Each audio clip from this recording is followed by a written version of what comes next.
శ్రీకాకుళం జిల్లా ఆమదాల వలసలో తెలుగుదేశం పార్టీ 43వ ఆవిర్భావ దినోత్సవ వేడుకల సందర్భంగా ఆమదాల వలస మున్సిపాలిటీ పరిధిలో 13వ వార్డులో 13వ వార్డు ఇన్ఛార్జ్ మరియు స్టేట్ లీగల్ కార్యదర్శి తమ్మినేని విజయసాగర్ చేతుల మీదుగా తెలుగుదేశం పార్టీ జెండా ఎగురవేశారు.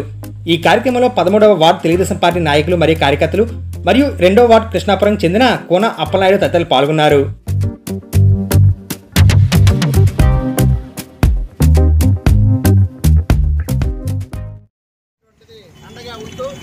ఈరోజు కాంగ్రెస్ ప్రభుత్వం 45 సంవత్సరాలు పూర్తిగా కూడా ఢిల్లీలో పూర్తిగా తాకట్టు పెట్టినటువంటి పరిస్థితుల్లో రక్షించడానికి ఆ రోజు నందమూరి తారక రామారావు గారు వచ్చి ఈరోజు ఆమదాల వలసలో కాకుండా ఆంధ్రప్రదేశ్ మొత్తం తెలుగుదేశం జెండా అన్నటువంటి ఆ రోజు 1982 29వ తారీఖు మార్చి 29వ తారీఖున ఆవిర్భావం దినంగా పెట్టుకోవడం జరిగింది.